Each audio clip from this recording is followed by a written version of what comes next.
We're at the very far end of Costa Teguise. It's Thursday morning, it's a breezy morning, but a lovely blue sky one, as you can see.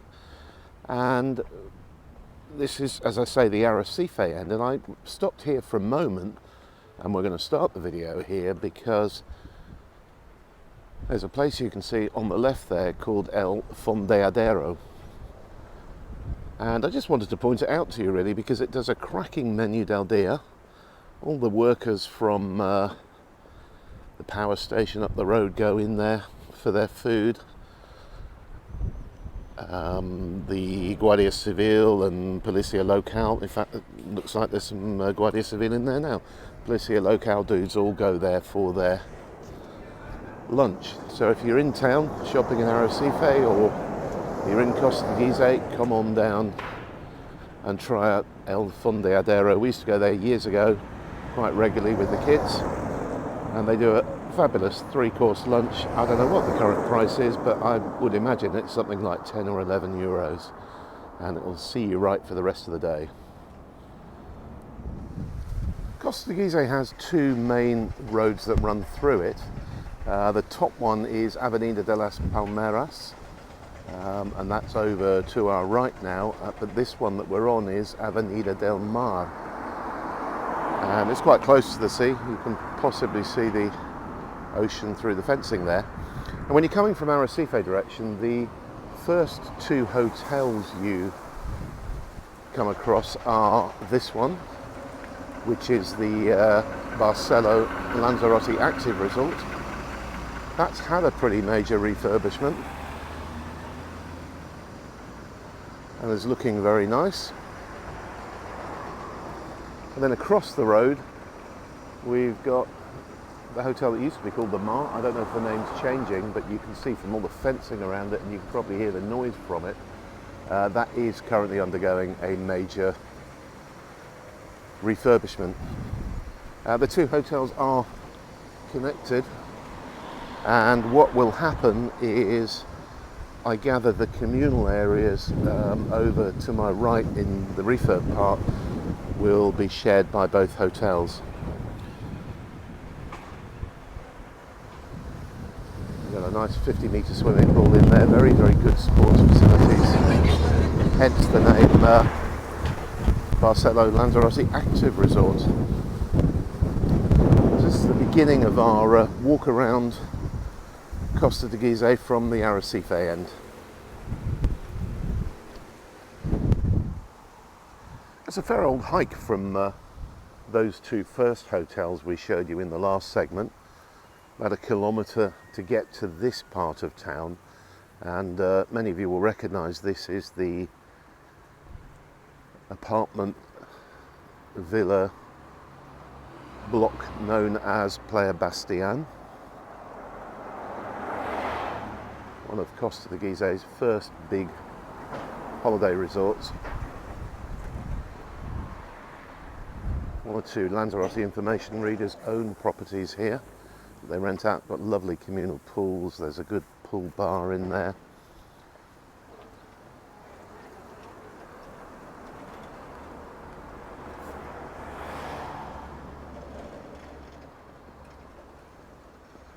And across the road is a Hipadino supermarket, a salon de juegos, a games room with a cafe.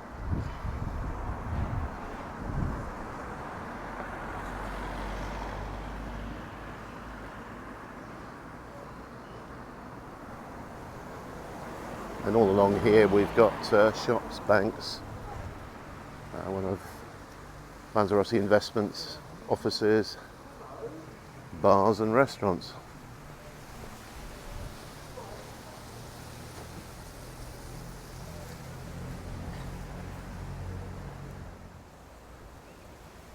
And then almost opposite Playa Bastian you've got Los Molinos, which was built at around the same time. That featured quite a lot of design work internally by Cesar Manrique. And you can just kind of wander in and look at the pool and stuff like that. It's probably 50 or 60% residential now, the rest given over to holiday lets. And the last thing I want to show you in this section is the Coronas Playa Hotel, which is over here on our left. And that also is undergoing a major refurb at the moment. And will reopen as a Riu hotel. Actually, nope, I'm wrong about that. Julie's just pointed it out to me. It's going to reopen as a Radisson Blu hotel. So that's all taped off at the moment, and lots of work going on in there. They talked about doing a soft opening in August, but perhaps not opening fully until much later in the year.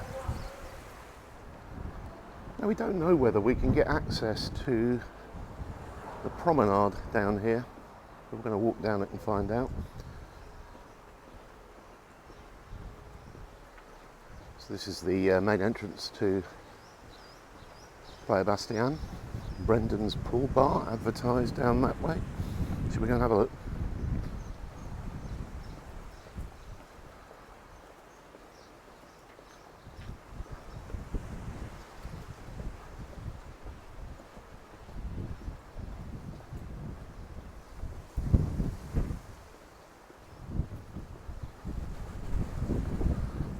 Sorry, I'm walking into wind now, so I'm sure you can hear that on the microphone.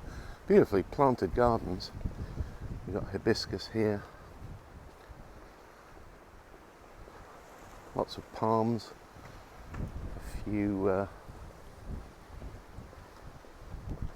Drago trees.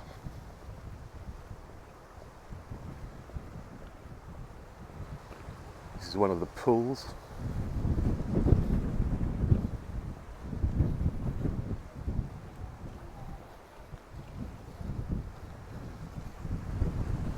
There's the pool bar. It's closed at the moment.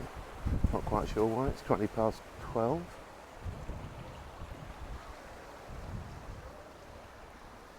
Oh well, I'll walk you back out. I was going to make the comment that the island is really, really busy at the moment, although it's pretty quiet around here at Playa Bastian. I drove past the cactus gardens on the way to Costa Teguise, and I've never seen so many cars parked in there, all hire cars and coaches. So the attractions certainly seem to have a lot of people in them. I'll pick this back up when we get back to the main section. That's why the pool bar's closed. It doesn't open until 12:30. So I was a little bit early for it. So what you've got in Playa Bastian is a number of apartments around the various pool areas, but down the bottom end, which is where we are now, there are duplexes and villas. And some of the villas are right on the front line of the ocean. They're really, really nice.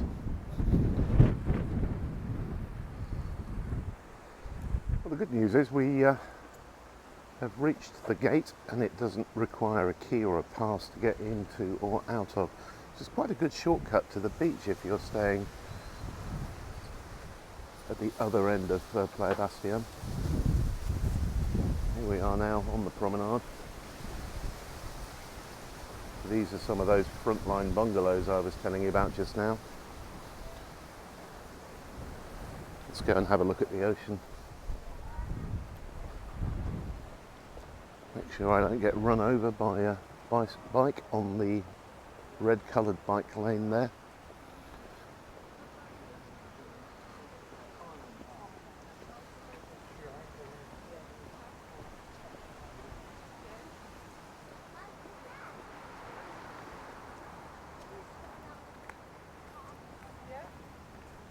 How else am I going to know if you sink or float? There's a big tanker offshore. I'll just walk us to where we can see that.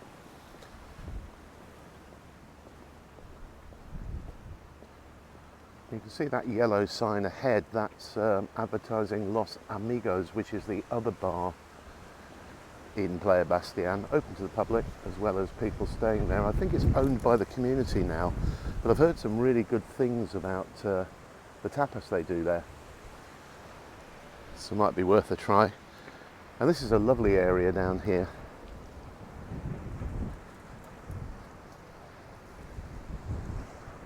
I'll show you what the facilities we've got.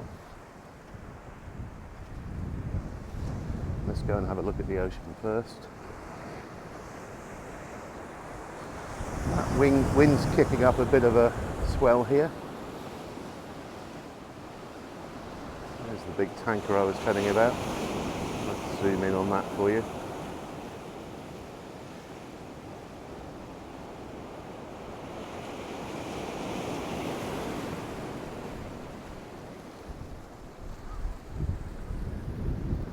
So you've got little zoccos, stone walls all the way along this section. So on a windy day like today, you can go and hide yourself in one of the zoccos and be protected from the wind and being lashed by blowing sand. This little section of the beach used to have barbecue areas in it, and it was a great place for locals to meet on a Saturday afternoon, cook up barbecues and enjoy catching up on what had happened during the previous week. Unfortunately, they banned barbecues from it. I guess it was a couple of years ago, so that doesn't happen anymore. We've now walked along the beach as far as Villa Toledo, which you might recall was the point at which we started the last video we did of Costa Teguise. So we've covered the other end of town now. There's the pool, and as you can see, loads and loads of people enjoying cocktails and drinks, probably getting ready for lunch there.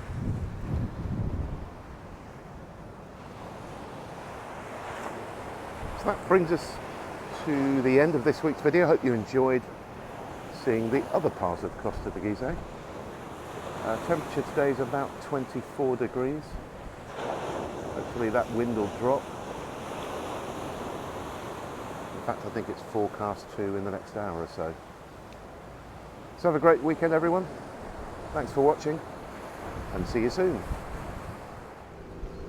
So you thought the video was all over, but actually I've got a little postscript for you, because as I was heading out of town, I remembered that I'd shown you this, the new Civic Centre, in a video from Costa Teguise some time ago, and I thought I'd just update you on it and show you how it's looking now.